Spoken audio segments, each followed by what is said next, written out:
How would you describe romantic relationships in your life so far? I would say when I was younger, very, very sloppy, very, kind of just a mess. So the first time I actually started getting male attention was when I was in high school, because in middle school I was taller than everybody. I was also an awkward looking kid, and I was like kind of chubby, which isn't a bad thing, but I typically wasn't just, I didn't get much male attention. A lot of the male attention I got was because of my appearance. Okay.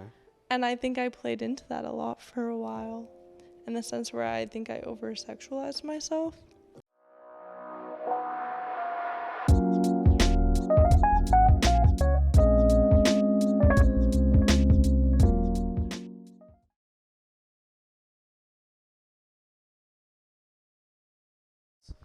So as we pivot into this next topic, when we want to involve other people into our lives, we don't create more chaos for them and then invite maybe more chaos from that person that might not be the healthiest for us, right?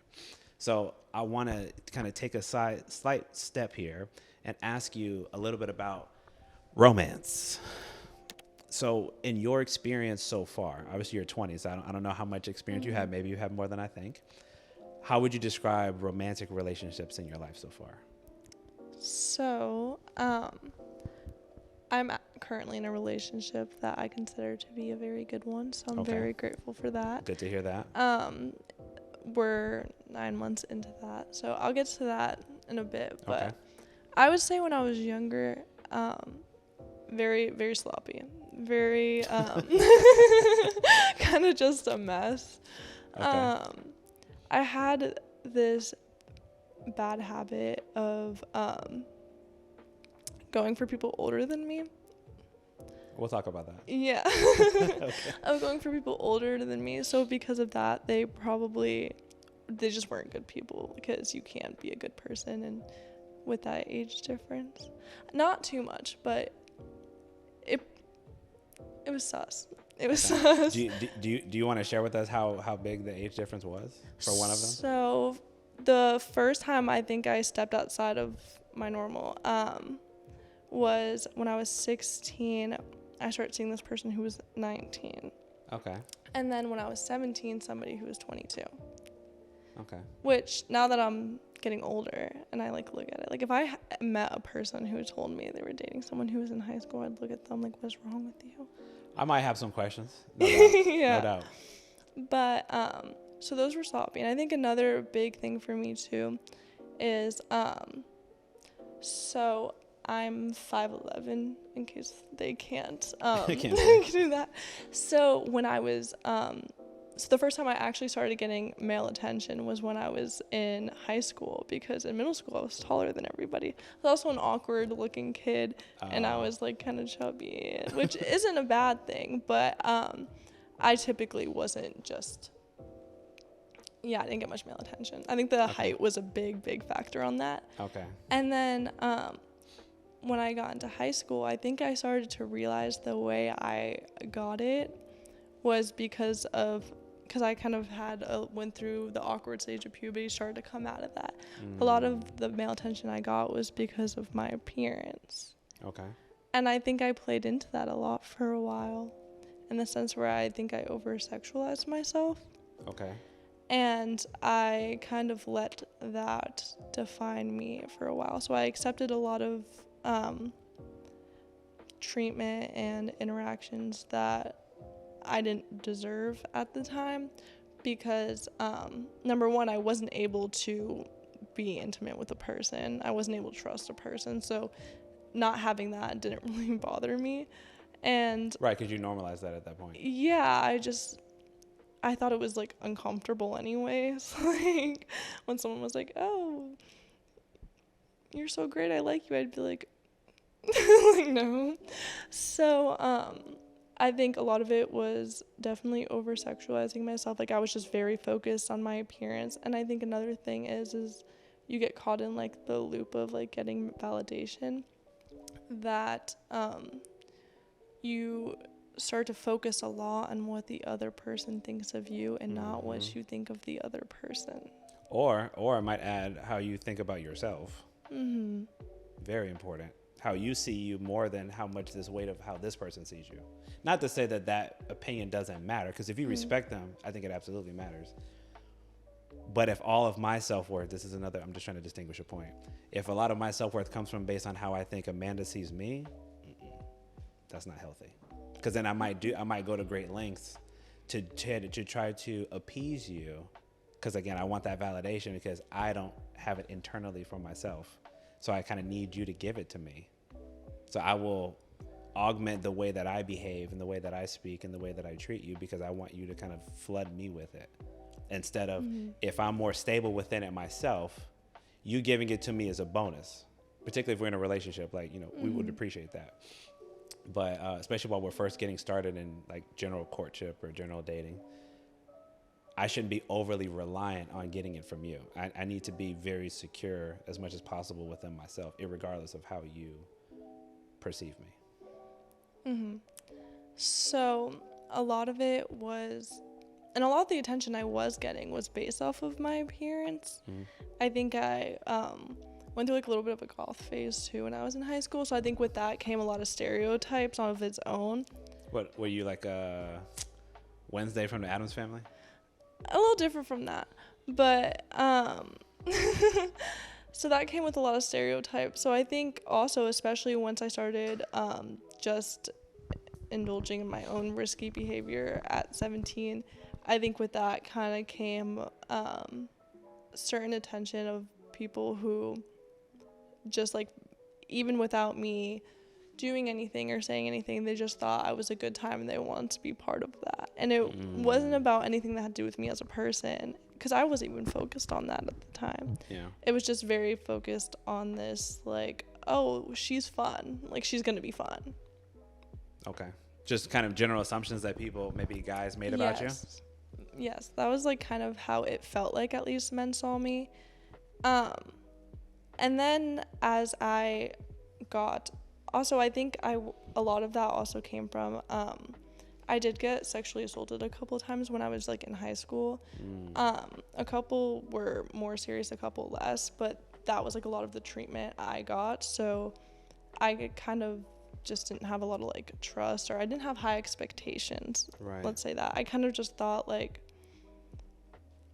that's all there was to a male-female relationship. That's sort of the ceiling. Or yeah, that was the ceiling. And I think I kind of like would just like take those situations and just like, I didn't understand that there was anything wrong with them, because like we said before, I never had anyone explain anything, those things to me. So I'd kind of just, you know, go with it. Yeah. And or like I'd wake up the next day and be like, okay, like that happened yesterday, and I'd move on, like I did with most other things in my life. Right. And then once I got to college, I started to slow down a lot. Like I spent a lot of time my senior year of high school alone, working on myself, working a job, doing school, just finishing up. Like I started to kind of slow down a lot. And I also stopped kind of seeing people for the most part, except for little, like, kind of still holding on to one person that wasn't that good for me at the time, but we weren't seeing each other often. Okay. So I was very just to myself. And then once I got into college, I got raped when I was drunk one time. So after that, I noticed myself having a really bad reaction to that. I would say that I've never had a situation in my life take me out of it like that did. I think it was just like the drop of water that made like the kettle overflow. And with that changed the way I thought about a lot of things, about how I thought about myself, how I thought about how I wanted to carry myself, how I thought about men and what I wanted from men, and how I wanted to be, what I wanted to be seen for and treated. Correct. And how I wanted to be treated. So with that, I started to dress like very, very, very conservatively. Like I went from like not caring, you know, Florida's hot, you see go and you see, and then it went from like me like being super OCD, like wanting to cover up, like not feeling comfortable if like an inch of my stomach is showing, or always having to have a sweater or like a cover up or like something like that. And also I was experiencing like panic attacks and nightmares and a lot of like self-image issues because of it, because I felt like that is what all I was really seen for.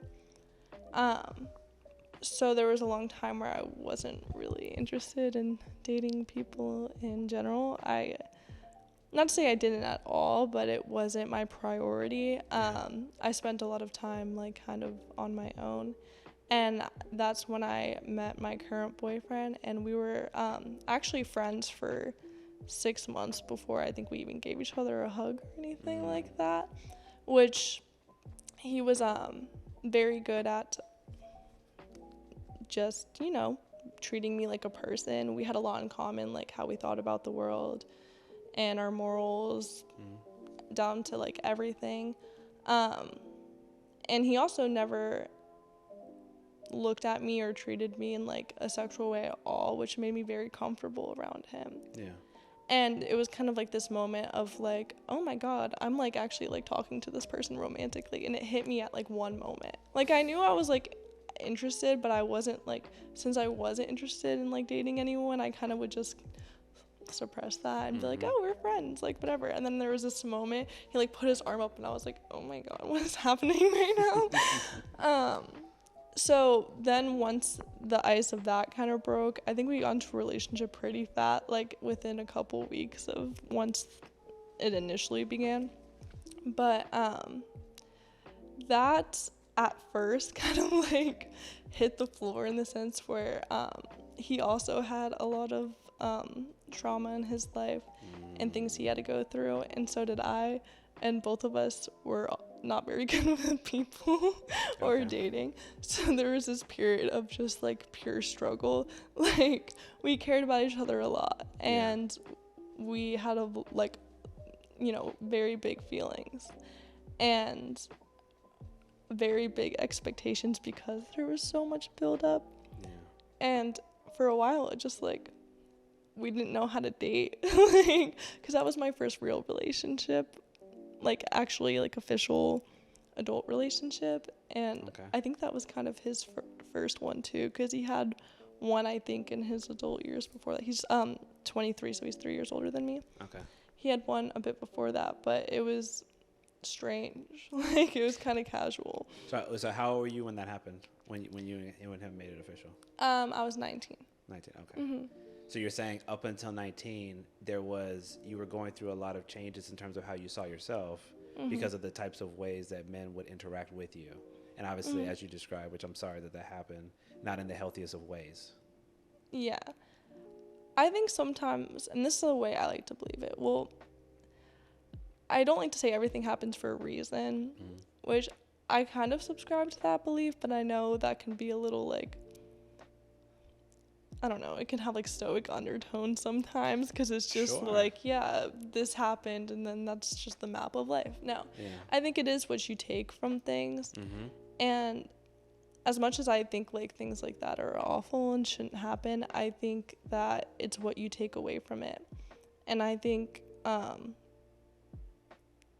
overcoming that gave me a different perspective, and it made me respect myself more because I knew what I didn't want people to see me like. And it got to the point where when I did like find myself like getting hit on or whatever, anyone who initially like approached me, like the second someone did something, like I had very clear expectations of what I wanted.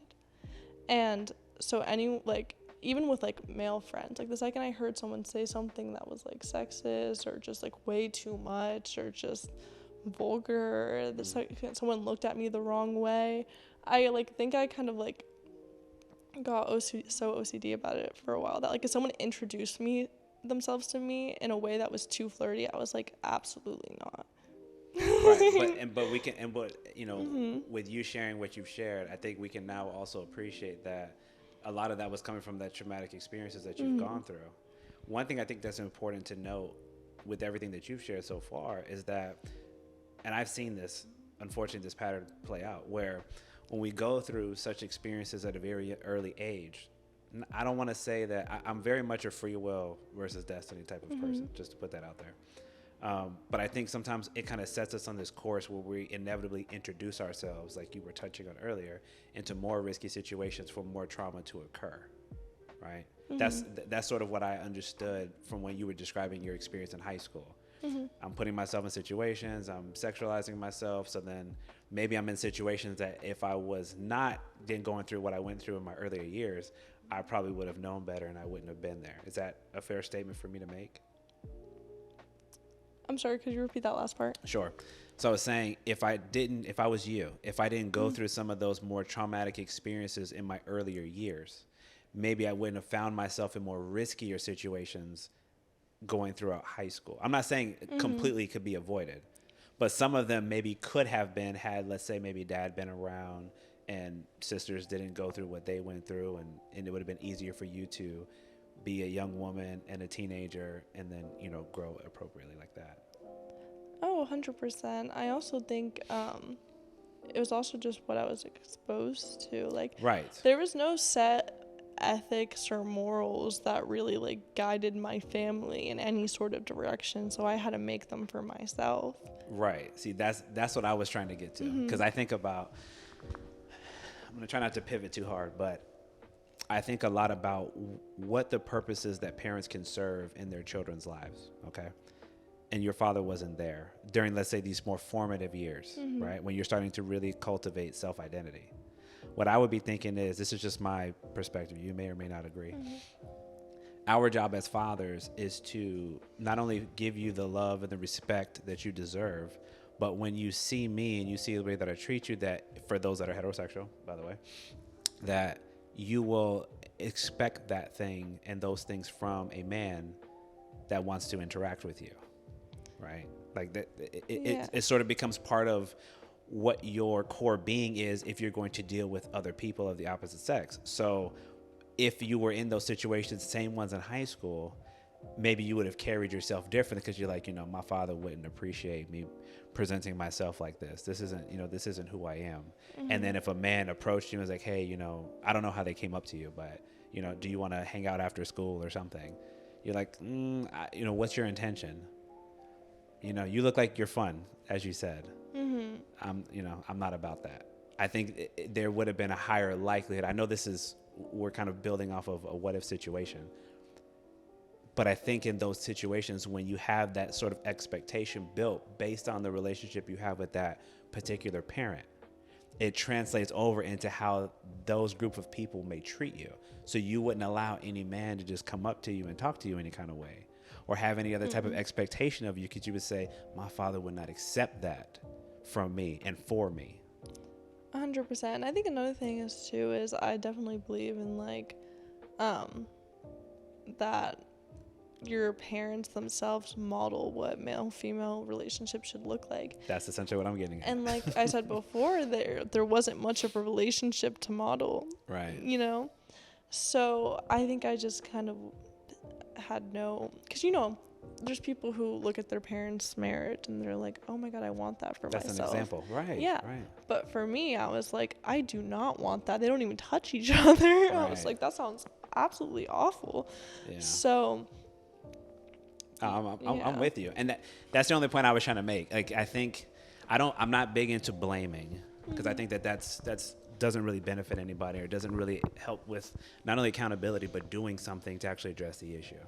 But I bring it up because to me, that absolutely does put people sometimes on paths that they're unconsciously doing and engaging in. And so when you talk to me about, which again, I'm very sorry that those things happen, if you're being taken advantage of, and how do people find themselves in those situations, even if you were intoxicated, obviously to me that still doesn't make it right.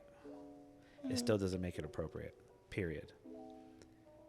But maybe because of some of the ways that you had seen yourself and the way that you had carried yourself prior to that, it was more or less normalized, so you weren't really thinking twice about it. Like, it's okay if I'm in this situation, what's the worst that can happen? Maybe you might say to yourself. And those are the kind of things that I think that we need to be more conscious of, particularly the individuals. So we're not the parents in the situation. I am, but not in this particular example. So what can we do to make sure that we have a higher sense of self-worth and value, so we will not just accept anything, that we make sure the expectations are clear, to make sure that we know that we want the same things. And if we don't, I'm not going to interact or engage with you in that particular way. What would you say to that? To what? To that idea. How do you feel that you subscribe to that now compared to maybe how you did in those other times where you were in those types of situations? I definitely know a lot more about what I want and don't want and what I accept and don't accept. I also think I started to have a better, more adult grasp of what is a safe situation, not a safe situation. Okay. As somebody who has a boyfriend, I don't have a reason to, in my opinion, now this might not work, this might not be the case for most people or what they subscribe to, but the way I see it, I don't have a reason to be alone in a room or a car or anywhere with a man, unless it's like my cousin, maybe. Okay. Respect. So just for that reason, you know, I'm pretty safe just because I don't have to deal with that. See? And that's what I mean when you think about, it's like kind of having foresight. You're thinking more clearly about things before you just do them. And unfortunately, and this isn't, I'm not even holding this against you or your age group, because when we're young, we're gonna make, you know, difficult choices sometimes, right? Part of this is just learning. You forget that people are strangers. Absolutely. So we just throw ourselves in these situations and kind of hope for the best.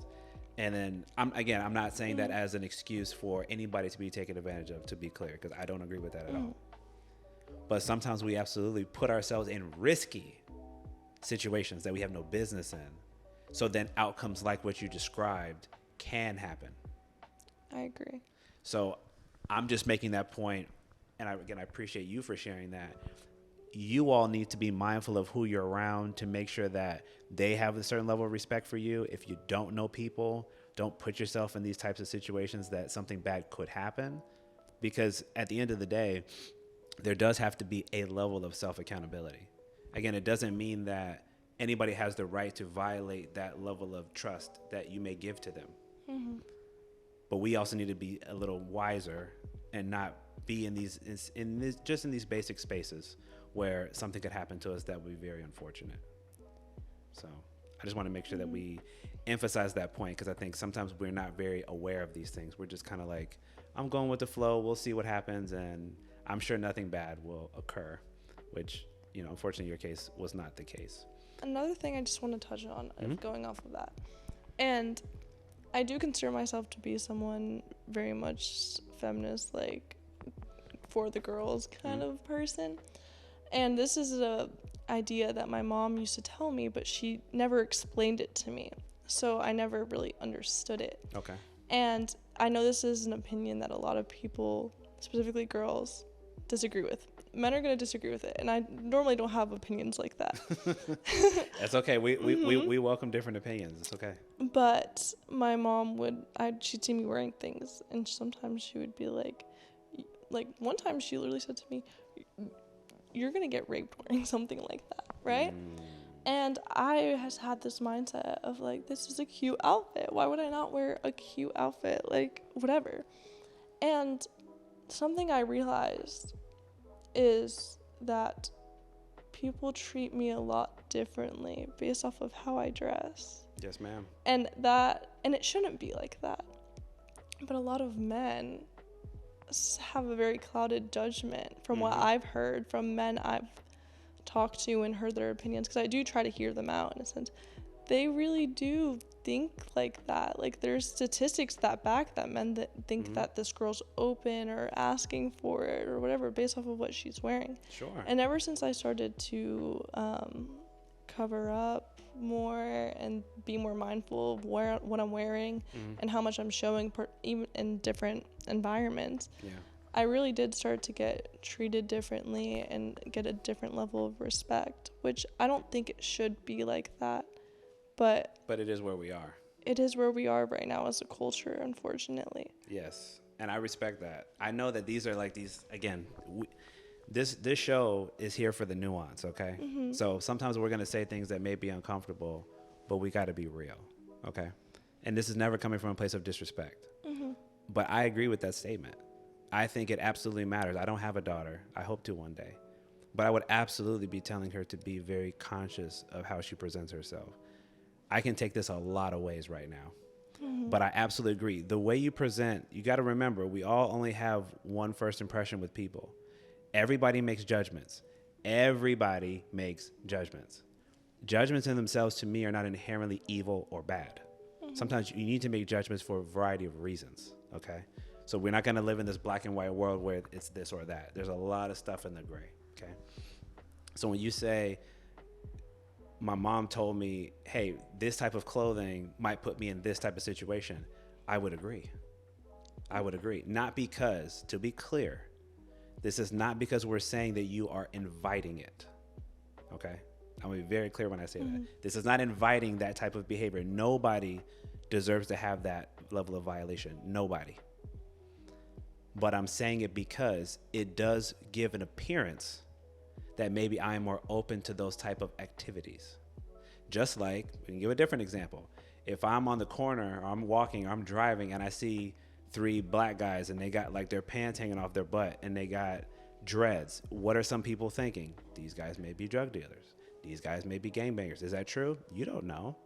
But we got to be honest. That might be how it appears. So what might you do? You might avoid said individuals. Why? Because I perceive them as threatening and dangerous. I might not just walk up to them and be like, oh yeah, this is totally not going to be a problem.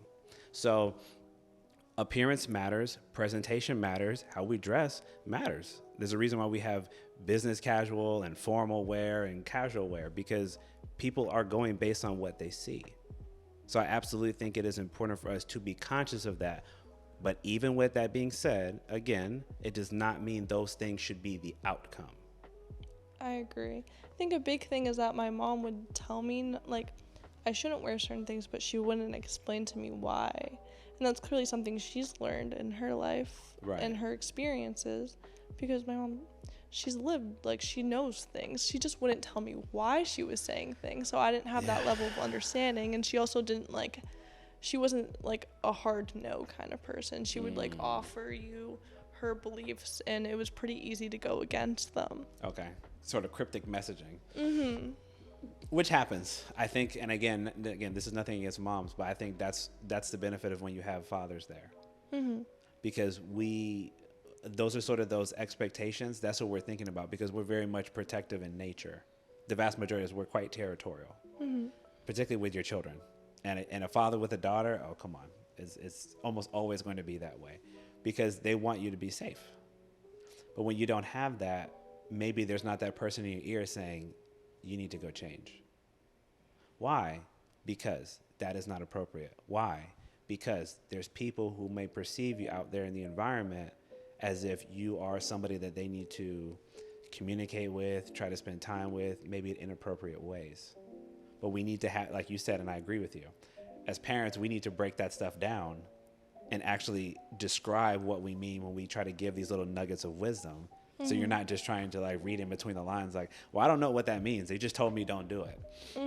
And also because I think it does a disservice of not helping you critically think about decisions that you make before you make them.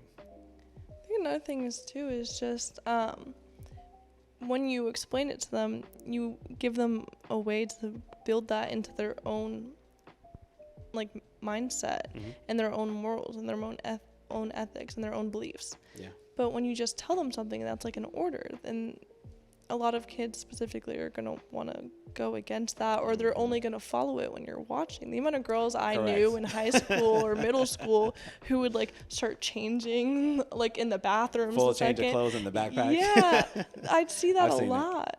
And I think it's because when you actually sit down and you break it down to somebody, they just understand it in a way. Now, there's certain things you're only going to learn from personal experience. Sure. But even now, like, when I wear certain things, like, I notice that, like, if I cross a certain line of, like, showing a little bit too much skin, the way people just look at me when I walk by is enough to make me uncomfortable enough to be like, I'm donating that. I'm donating that shirt. And listen, and I think if that, again, because obviously clothing, you know, it can be, why are we even taking the time to break this down? Because some people may feel like that's infringing on personal liberty. I should be able to dress however I want. Nothing should happen to me. Okay. In a utopian society, sure, that should be true. But unfortunately, we don't live in the world of shoulds. We live in what is and how things stand today. It doesn't mean that we don't want those things to be different moving forward. But we want young men and young women to operate with a place of dignity and respect. So it does matter how we, not only how we carry ourselves and how we present, but also how we speak about each other, how we talk about each other. Do we denigrate one another? I think that's equally important.